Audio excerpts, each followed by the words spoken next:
What's going on, Notre Dame fans? Tyler Horka, Jack Sobel, blueandgold.com, Blue and Gold Illustrated, outside of Notre Dame Stadium, where Marcus Freeman just spoke to the media for his usual Monday press conference. Obviously, we're also 2 days or so removed from the Fighting Irish falling to 0-2 with a 41-40 loss to Texas A&M. And Jack, that's where we'll start this video, just like we started our post-game video. Today's press conference, a lot about those 41 points that Notre Dame gave up to lose that game to the Aggies, and just kind of where this defense is at. So I'll give you the floor right away. Where is this Notre Dame defense? One that looks completely different from the one that we saw in 2024. Yeah, I would say most if not all of the questions you guys would have were probably asked. Certainly a lot of questions about the system and whether he still believes it's the execution and not play calling. He does, to the chagrin of, I'm sure, many of you. But I can't stress enough that it's the execution, not the play calling, does not absolve defensive coordinator, nor is Freeman trying to absolve defensive coordinator. Freeman made it clear that, the execution is lacking, so Notre Dame needs to take a hard look at what they're asking the players to execute, and I would say that was the theme of the press conference. The one worry that I have with that is is what's being asked, and we'll get into some of that too, because he mentioned it specifically with the defensive line. Maybe too much is being asked of those guys, and that's why they're not producing to the rate that you would like them to. But is there really that much that's being asked to where these players who are smart kids, this is Notre Dame, these are some of the smartest student athletes in the country, to where they just can't execute it? And that word keeps coming up. And I get it to one extent. To the other extent, every time that a team is kind of in trouble, and I'm not the youngest, or I'm not the oldest, guy with the most experience. You're going to have to talk to Eric Hansen. Not the youngest either. Not the youngest anymore either. But when I've seen teams struggle like this, it always goes back to that word of execution. And to me, it's it's always execution, but and I think this kind of goes to your point of saying not absolving Chris Ash of any of the responsibility, because execution starts at the top with what they're being asked to execute. Right. And I guess we'll expound upon that a little bit more. What did Marcus Freeman say about the scheme, the system, Al Golden versus Chris Ash, just all of the the underlying things there? Well, I would say the biggest issue he identified on defense was the explosive plays. He mentioned over 200 yards on 6 plays, which is just absolutely unacceptable in every way, shape, and form.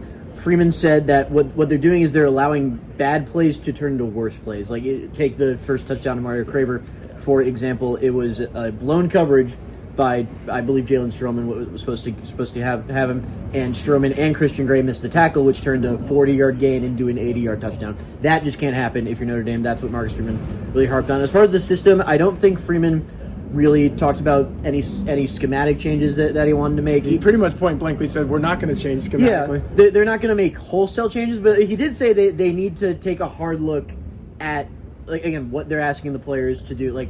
They're not going to kind of reinvent the wheel in 2 weeks into the season, but they are taking a look at significant adjustments. The biggest one was on the defensive line. I asked him about this. I basically said, so you had a lot of conviction on the defensive line in fall camp.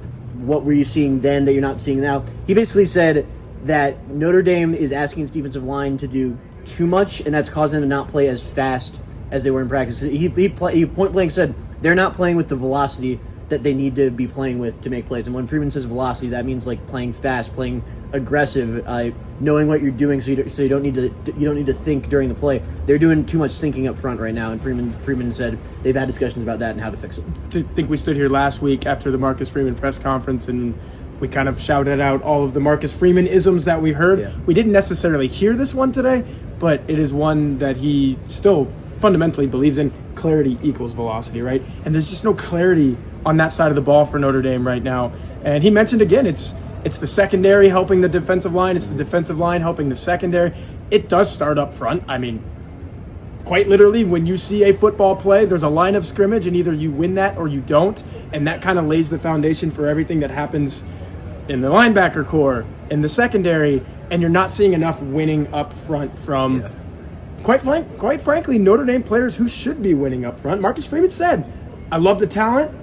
I love the coach, Al Washington, defensive line coach, just not winning. Do you think that there's a point that Notre Dame will start winning? What is it going to take? I mean, it's what Freeman said. It's got to take them playing faster. I mean, there's no other explanation that we can offer at this point, because Boubacar Traore's got a ton of talent. Bryce Young's got a ton of talent. Yeah. The defensive tackles, they're talented guys too. They should be playing a lot better than they're playing now, and it's certainly perplexing to the coaching staff as much as it is to us, because I believe that they were serious when they said in fall camp that they had conviction about that group. And Marcus Freeman has conviction about the defensive backs as well. And if you look at the Pro Football Focus game grades, 4 bottom guys are all defensive backs. Christian Gray at the bottom there. Mark Zachary. If you look at the PFF team grades, Notre Dame was second in PFF coverage grades last year. Right now, they're second to last. That is just an unfathomable 180. Mm-hmm. It's gone from one extreme to the other in the worst way. But again, getting back to what I was saying about the personnel back there, Marcus Freeman loves it, man. Leonard Moore is probably the best cornerback in the country, and he showed that in this game. He was not the problem for Notre Dame giving up 41 points. But Christian Gray, to an extent, was. And Jalen Stroman, you mentioned earlier, missing a tackle. That's not all he missed in this game. He was out of position a few times. Tate Johnson, a bright spot, though. Stroman and Johnson's snap counts reflected that. Yeah. And I think it's a good bet that Tate Johnson is going to get his first career start next week with the Don Schuler out.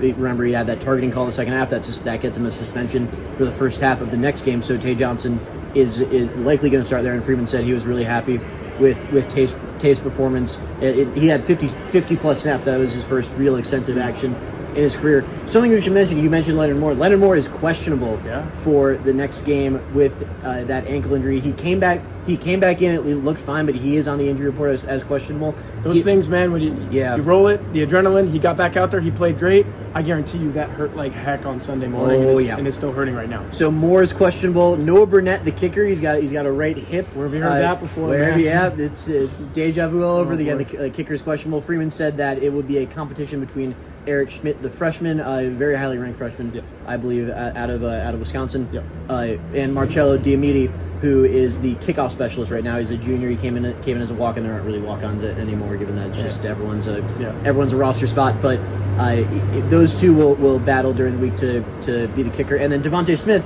who got hurt in warm-ups, he also had an ankle. He is also questionable to start nickelback, and that's a big deal because obviously Carson Hobbs did not look ready to take the full workload to start a nickel last week. He was another one of those guys ranked very lowly on the Pro Football Focus list. So one more thing on the kickers, it is deja vu because how many times did we sit here and say, the kicker thing might not be an issue against Purdue, but you go on the road against Arkansas and you need to make a kick, and if Noah Burnett's not there, which was it just a one field goal that Notre Dame asked him to make, or was it 2? I think it was 1 this week, 2 last week. Yeah, he's looked solid. So Noah Burnett is probably definitely your best kicker.